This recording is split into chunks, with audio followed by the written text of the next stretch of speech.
Hejka kochani, zapraszam Was na trzeci odcinek naszej tajskiej przygody. Tym razem całodniowy rejs na niesamowite Kai Island zwieńczony Sunday Night Marketem w Phuket, czyli w skrócie dzień idealny. Porozmawiamy o tym, jak zorganizować taką wycieczkę, ile nas to kosztowało oraz oczywiście jakie atrakcje czekały na nas na miejscu. Z kolei w Phuket zasmakujemy w lokalnych przysmakach i postaramy się jak najlepiej przedstawić Wam koloryt tego miejsca. Gotowi? No to zaczynajmy!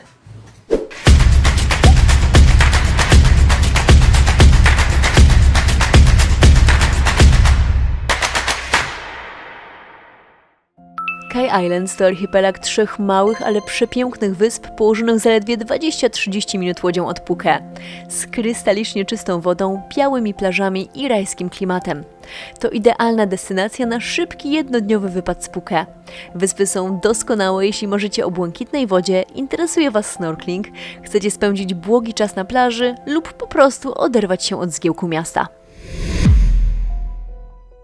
I idziemy na rejs na 3 Kai Islands. Zdecydowaliśmy się jechać własnym transportem, czyli teraz ciśniemy około 45 minut skuterem do mariny w Phuket i stamtąd będziemy ruszać, bo chcemy zostać trochę dłużej w tamtej okolicy i po powrocie udać się na ten słynny night market, który jest tylko w weekendy w Phuket i popróbować trochę smakołyków. Czyli teraz pakujemy się, wsiadamy na skuter i jedziemy około 25 km do Asia Marina Phuket.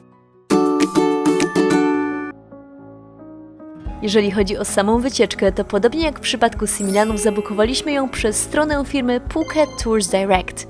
Rejs trwał od rana aż do późnego popołudnia. Do portu dotarliśmy samodzielnie skuterem, a na Phuket wróciliśmy tuż po zachodzie słońca. Koszt wycieczki to 1250 batów za osobę, czyli około 35 euro lub 150 zł. W cenie zawarte były transfer, ubezpieczenie, sprzęt do snorkelingu, lunch, napoje, owoce, przekąski i ciepłe napoje w miejscu zbiórki oraz oczywiście rejs do rajskich miejscówek, o których więcej już za moment. Dotarliśmy bezpiecznie do Asia Marina tutaj i właśnie idziemy szukać naszego turoperatora. Ogólnie jest dzisiaj niedziela i jest strasznie duży ruch, bardzo dużo skuterów i aut, ale jak mówiłam, dotarliśmy, szukamy operatora i zaraz się zbieramy na Kai Islands. Tam przed nami miejsce zbiórki, na miejscu ogólnodostępny bufet, kilka kwestii organizacyjnych przed startem i podekscytowani wskakujemy na łódź.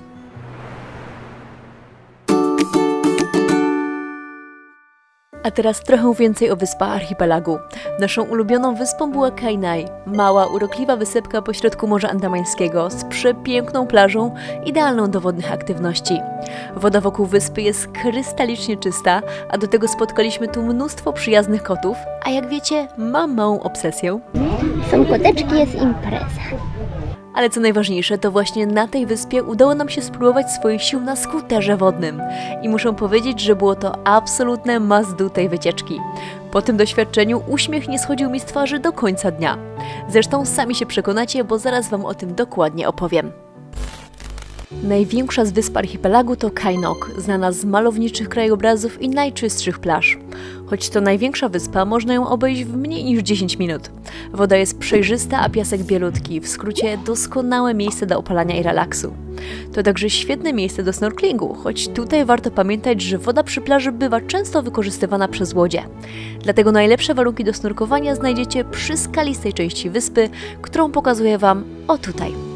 My dotarliśmy na wyspę po dość silnym odpływie, więc z powodu ekstremalnie niskiego poziomu wody niestety nie udało nam się dać nurka, ale mam nadzieję, że Wam się uda i podzielicie się wrażeniami w komentarzach. Najmniejsza z trzech wysp to Kai Nui, która choć nie ma plaży, to słynie z najlepszych warunków do snorkelingu ze wszystkich trzech.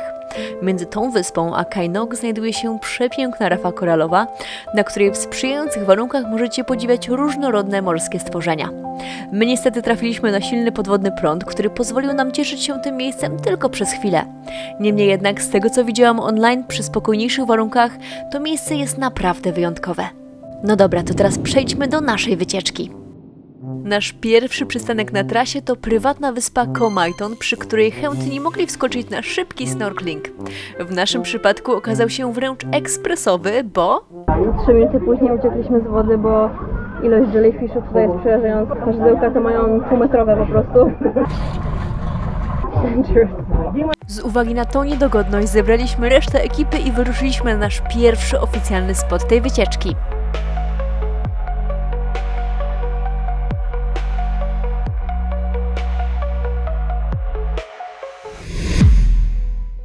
Już się rozłożyliśmy na plaży, mamy teraz tutaj 4 godziny. Wypożyczyliśmy sobie leżaczki, tutaj nam ekipa pilnuje rzeczy, ale i tak leżymy na piasku, bo wolimy. Koszt takiego wypożyczenia 150 batów na cały tutaj czas, kiedy jesteśmy, czyli 75 za osobę, parasol i 2 leżaczki, także całkiem spoko. I za jakiś czas wszyscy mają się zwinąć i mamy mieć plażę dla siebie, więc zaczekam chwilę z dronem, zanim pokażę wam, jak to wygląda i się trochę posmażymy najpierw.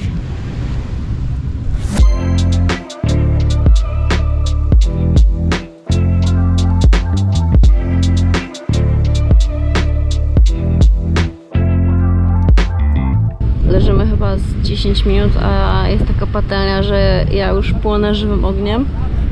Długo nie wytrzymam, zaraz chyba czas do wody znowu.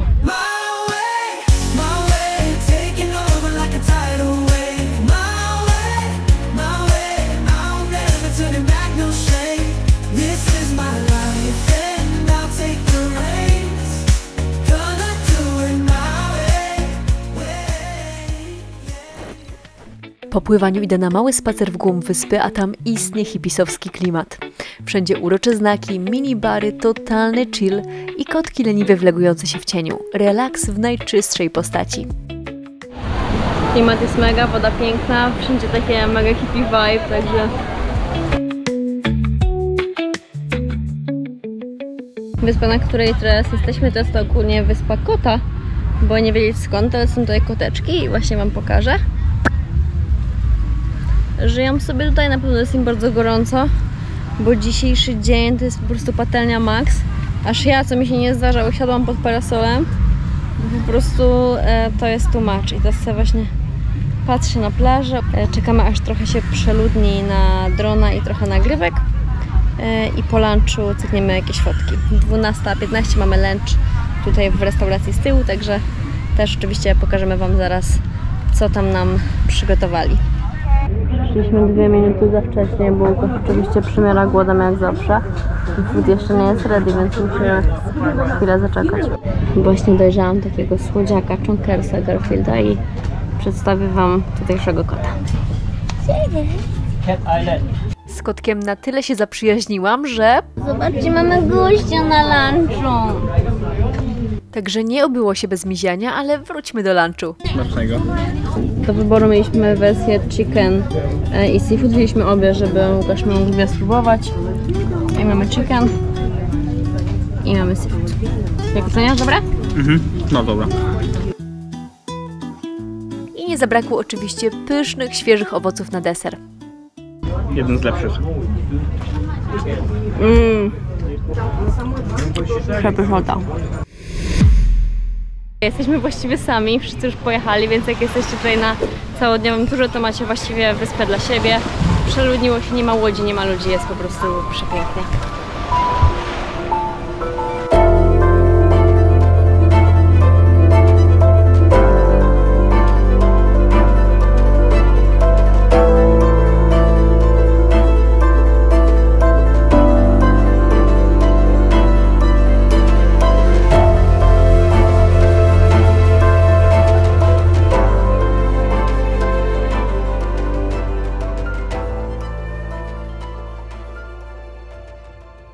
Ale sztosy, nie? Bardzo ładnie.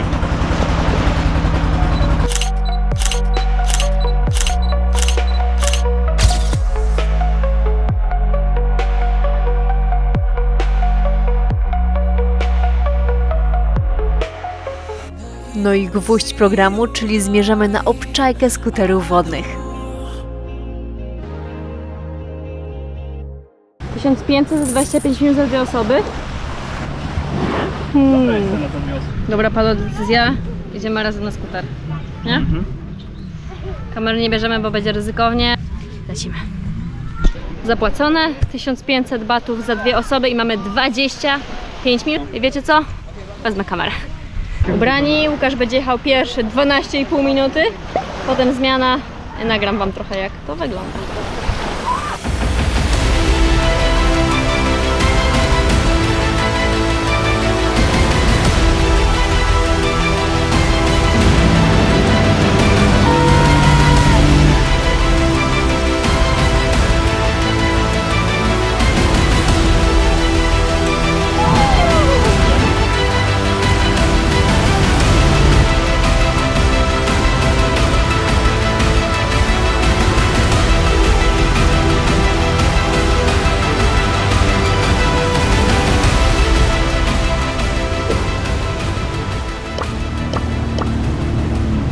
A ryby chodzi.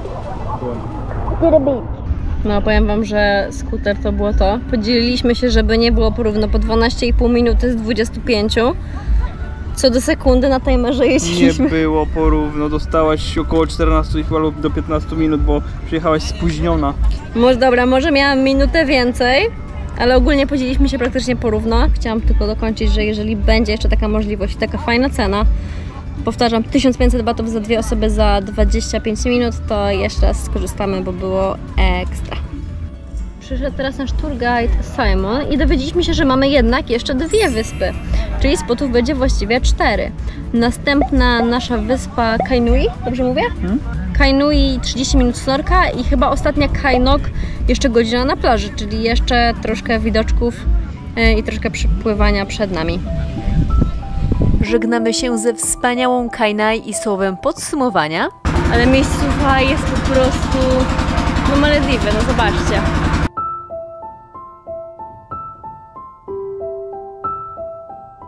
Teraz płyniemy na wyspę Kainui na snorkeling, który, tak jak wspomniałam, zaskoczył nas bardzo silnym prądem, więc posnorkowaliśmy jakieś 10-15 minut i wyruszyliśmy dalej. Jest bardzo mocny prąd, w ogóle się pływać nie da.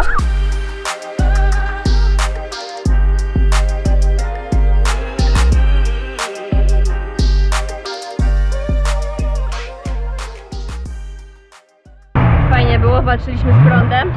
Łukasza coś urypało. Mnie tu w przedramię też. Dosłownie 2 minuty później jesteśmy na naszym ostatnim przystanku.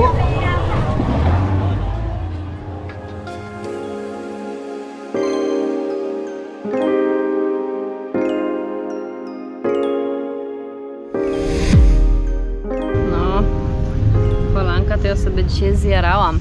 W ogóle teraz taki low tide jest. Nagrywałam właśnie z drona i ludzie są po kostki, po kolana 100 metrów od brzegu. Wszystko się cofnęło, także snork totalnie odpada, bo trzeba byłoby chyba kilometr stąd odpłynąć.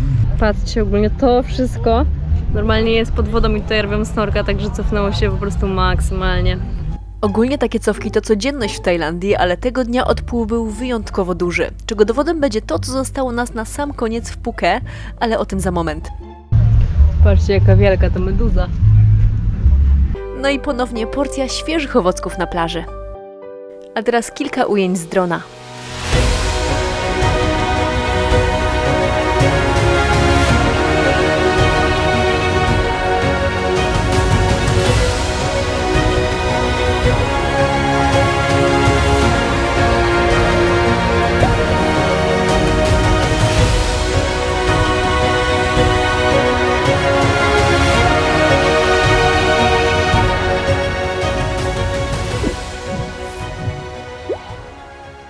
Te wszystkie łodzie stoją na mule / piasku.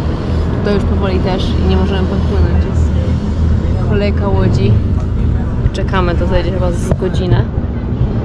Ale wody jest tak mało, że nawet tutaj kapitan mówi, że dawno tak nie było. Zostawiliśmy skuter i właśnie robimy jedno z must do tutaj w Phuket, czyli Sunday Night Market. Idziemy na tą główną kolorową ulicę. Zobaczyć, co tam ciekawego mają. Phuket Sunday Street Market, organizowany w centrum Starego Miasta Phuket, to jedno z najpopularniejszych wydarzeń na wyspie i zdecydowane must do podczas pobytu. Market odbywa się co niedzielę w godzinach 16-22. W tym czasie Talang Road zamienia się w tętniącą życiem pieszą ulicę, pełną straganów oferujących różnorodne produkty. Od ręcznie robionej biżuterii, odzieży vintage, po przedmioty lokalnego rzemiosła i przepyszne specjały tajskiej kuchni. Krawata wyborna.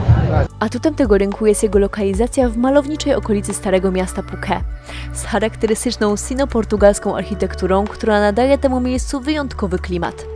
Targowisko to nie tylko raj dla miłośników zakupów, ale przede wszystkim gratka dla smakoszy.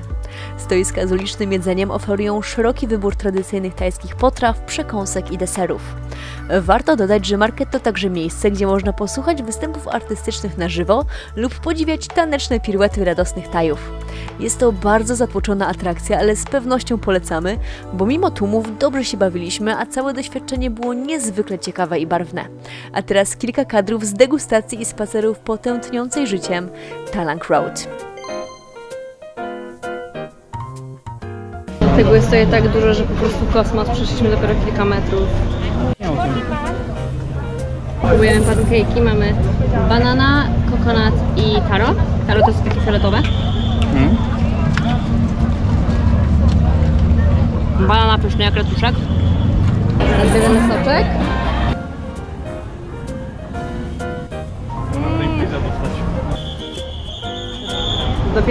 Dopiero tam właściwie się zaczyna.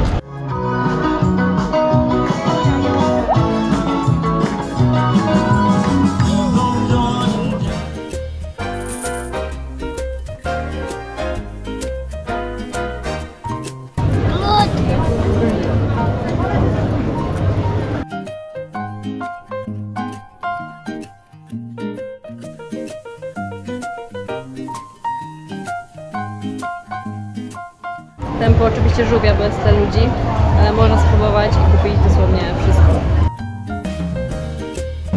Ślicznie jest.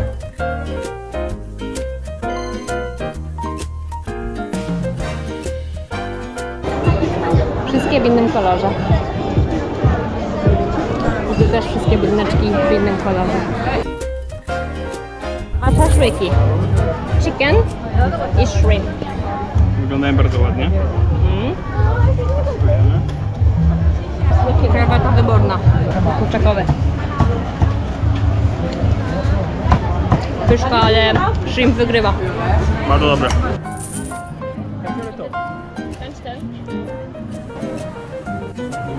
Bardzo dobre.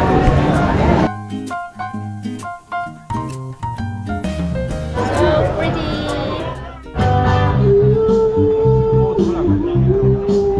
Pokaż mojego obecnego laczka.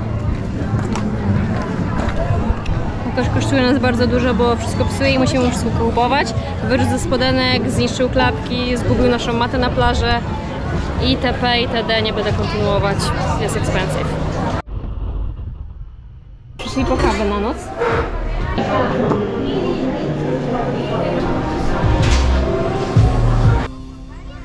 I night market zaliczony. Idziemy znaleźć naszą furę i kierujemy się w kierunku naszej chaty, czyli najchaty.